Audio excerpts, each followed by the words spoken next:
Some people are so blind that they cannot see their hand in front of their face. Some are blind on purpose because they do not want to notice the evidence of God's existence. Some people are just ignorant because they have never noticed things in nature, nor studied anything in nature, to wonder how it came into being. All of nature proves, without a shadow of a doubt, that God does exist.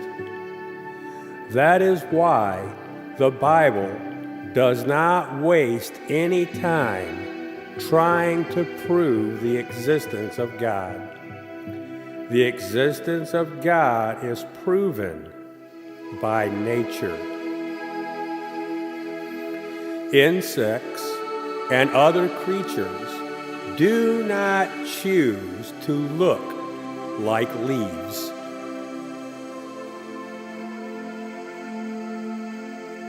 Insects do not choose to look like sticks.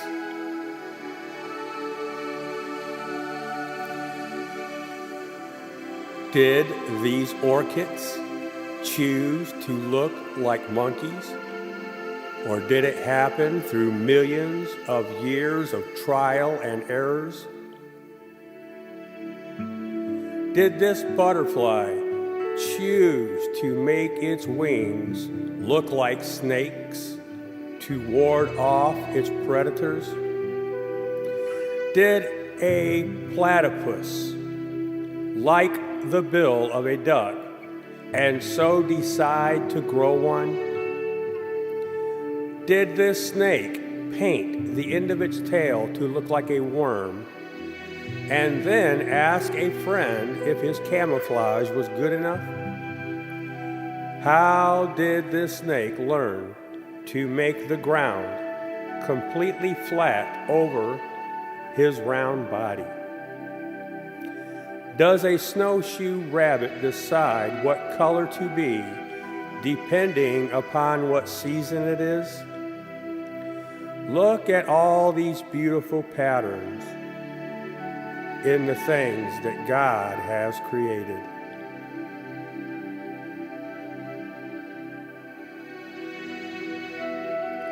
Does nature itself create these beautiful patterns in snowflakes without any intelligence behind making them?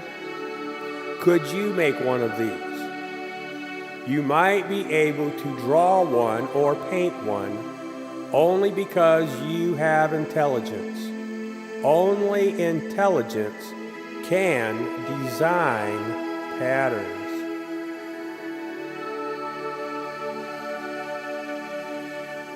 Look at these other similar things in God's creation. Why do they look similar? Because it is the same designer that made them. A brain cell looks similar to what scientists say the universe looks like. The birth of a cell looks like the death of a star. The iris of an eye looks like a nebula in outer space. Have you ever noticed that nature is also God's coloring book?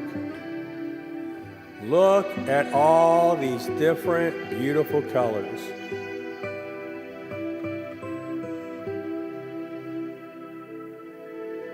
Some things look as if it were painted by an artist.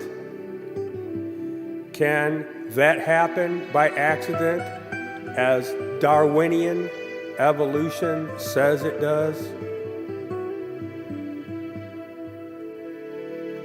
Who teaches a spider to spin a web? What school does a bird attend to learn how to build a nest? Have you ever looked at a bird nest? Have you ever tried to take one apart? A bird does not have hands and glue to build a nest.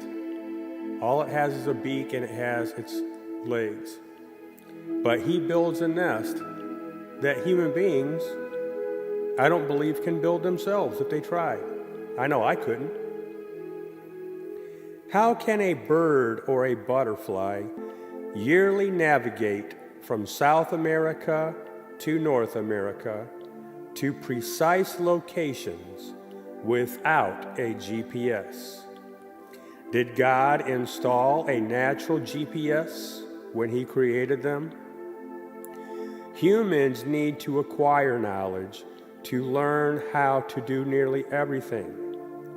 But animals do not need to learn many of the skills they need for survival. The reason animals do not need to learn how to build their homes, or to trap and catch food, or how to navigate, or which creatures are their enemies, is because God made them pre-programmed.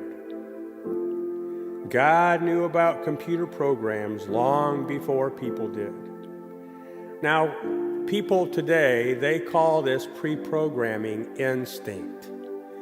Instinct is only a desire to do something. So just because a bird has the instinct to make a nest, where did he get the knowledge to make the nest?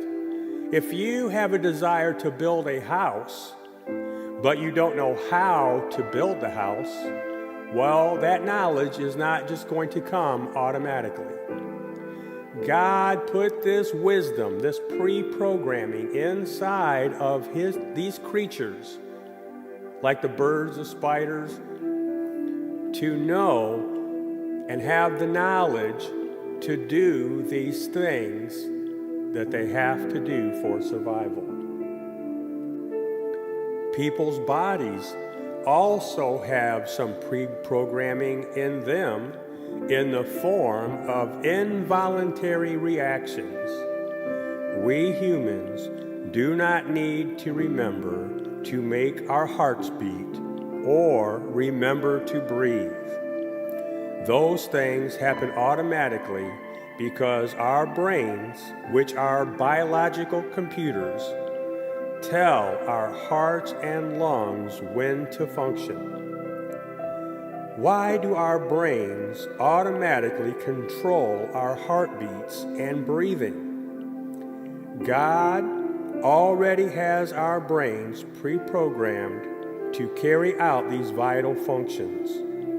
Otherwise, we would forget to make these things happen and die. Furthermore, when we get sick, our bodies automatically fight the infection without our telling it to do so. Study the blood sometime. People readily accept that men's creations were produced by human beings, but often insist that far more complicated works of God were produced by mere chance, as Darwinian evolution teaches.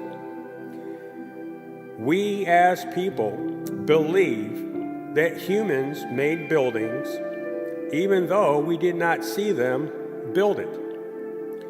So why would someone find it difficult to believe that God made human bodies?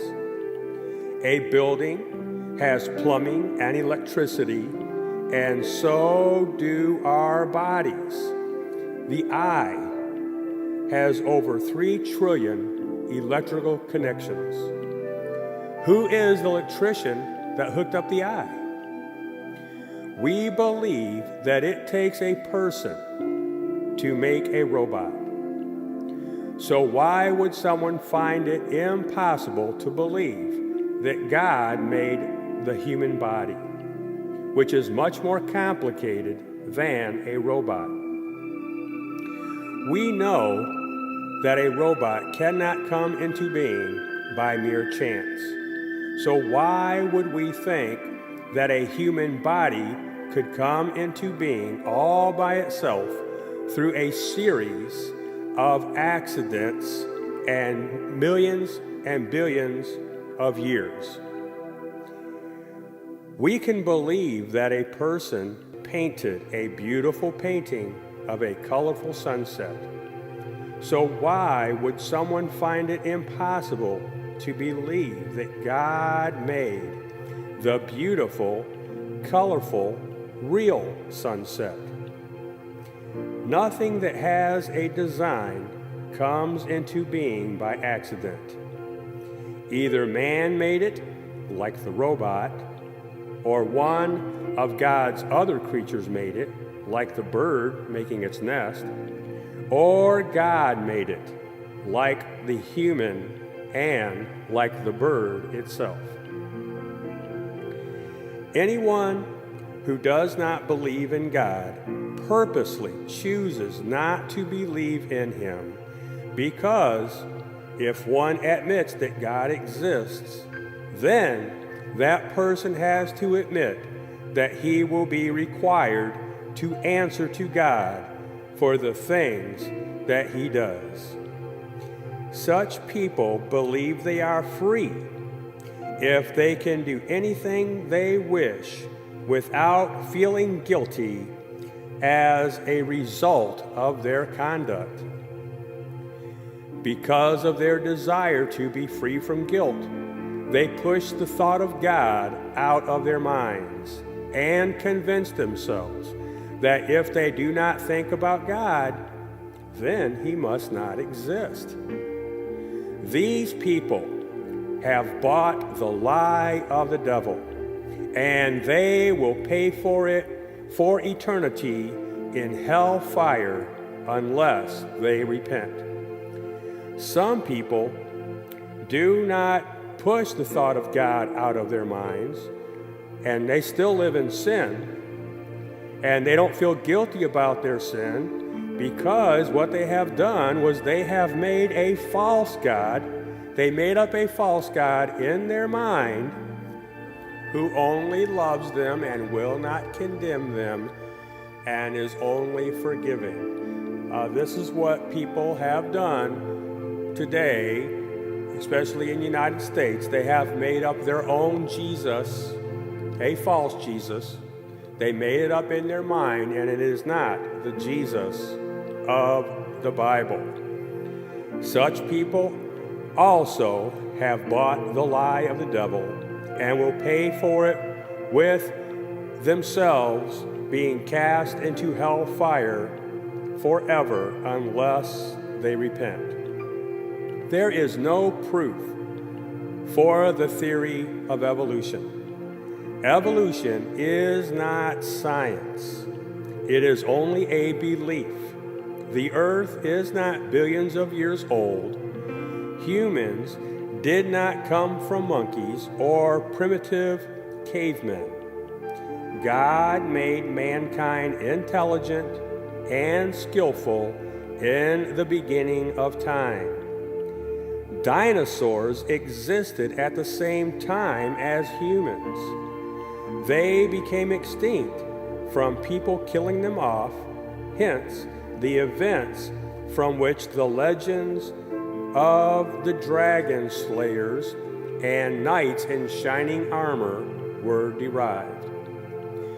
In Glen Rose, Texas, there was a flood that caused the bottom of a riverbed to be washed away, revealing an older, petrified river bottom. Excavators found human tracks in the same formation and in the same bedding plane as dinosaur prints.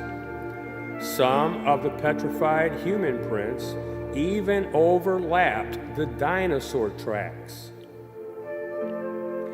Our society is bombarded with the theory of evolution being taught as fact.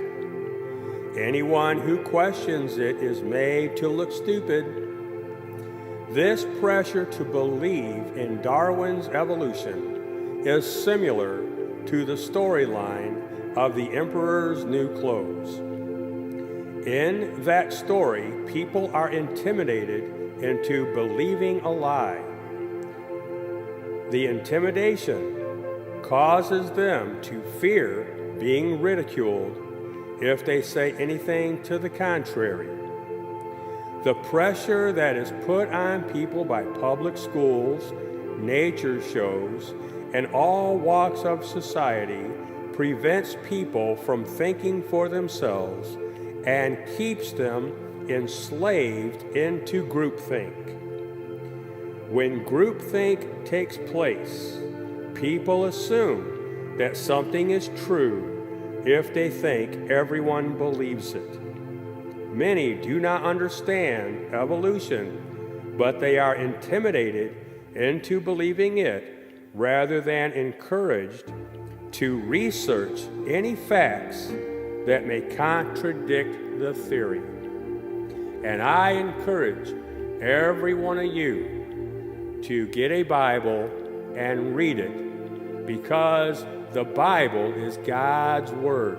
That is how we know what God thinks, and it is also the book that lets us know who God is.